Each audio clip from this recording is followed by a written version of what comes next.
Vamos a retomar el esquema que ya habíamos mostrado en la unidad anterior, que es este esquema donde habíamos puesto una línea de tiempo, ¿se acuerdan?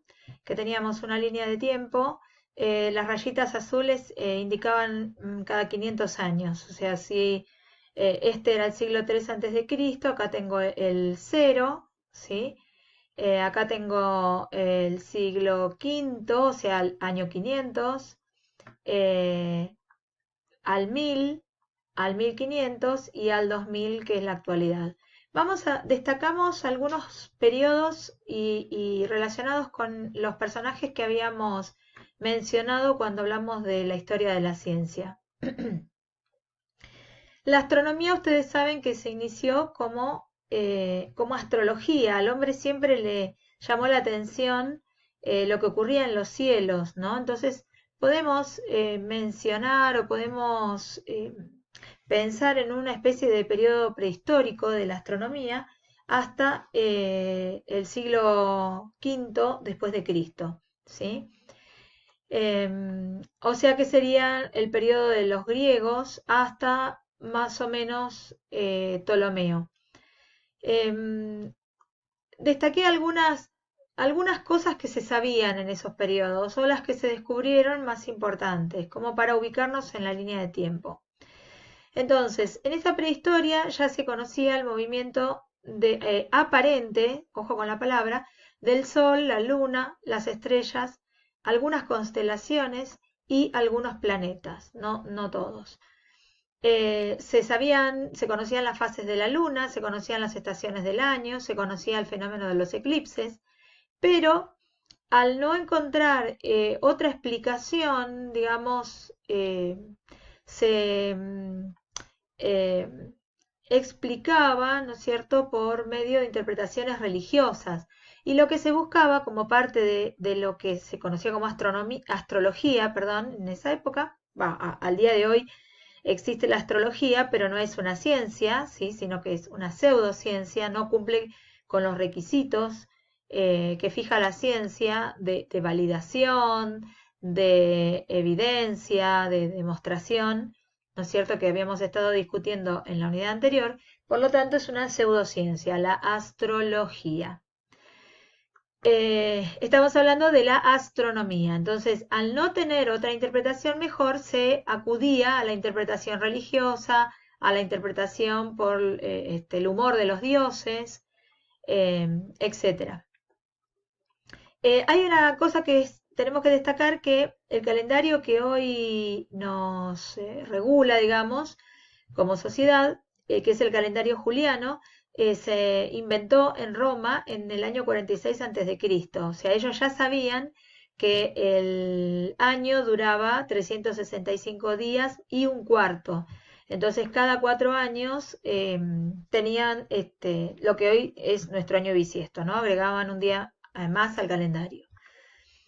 Eh, Saben que después del 1500, del 1000, más o menos entre el 1000 y el 1400, fue la Edad Media, que habíamos representado con este símbolo, el de la iglesia. El poderío lo tenía la iglesia y la interpretación era que, como en el movimiento aparente indica que la Tierra está quieta y lo que se mueven son los astros en el cielo, los cuerpos celestes, eh, la Tierra debía ser el centro del universo, ¿sí? Además, eh, el Dios, ¿no?, digamos, el Dios de los católicos, ¿no?, el Dios de los romanos había elegido al hombre como rey de la creación, entonces la Tierra debía ser el centro del universo. Esa interpretación, habíamos dicho, estaba de acuerdo con la interpretación de Ptolomeo, que consideraba las órbitas de los cuerpos celestes perfectamente circulares. El círculo era también la figura perfecta. No vamos a entrar mucho en la historia de la astronomía, solo quiero destacar algunos hechos y quiero que vayamos o que vengamos al periodo actual. Le sigue al periodo de prehistoria, entonces, un periodo clásico.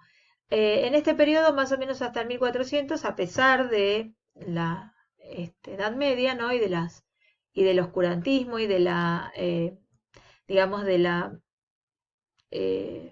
lo cerrado, ¿no?, que se mostraba la Iglesia al avance del conocimiento, se miden el tamaño y la distancia del Sol y la Luna. Tamaño del Sol y la Luna y la distancia a ambos.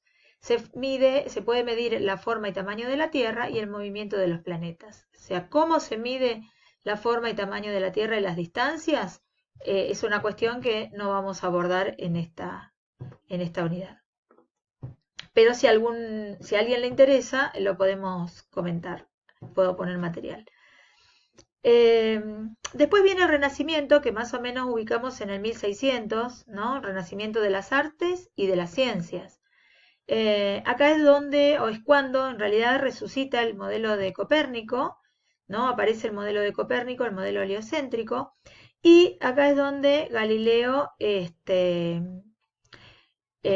toma ese instrumento que estaba dedicado a otros usos y desarrolla lo que él llamó telescopio, y entonces y lo apunta a los cielos y vio cosas. ¿Qué vio Galileo? Bueno, vio los cráteres de la Luna, vio manchas solares, no vio un planeta, pero predijo que debía existir un planeta, que después fue descubierto. Y acá es donde la ciencia da un giro, hay una bisagra, y pasa a ser la ciencia experimental que nosotros conocemos hoy.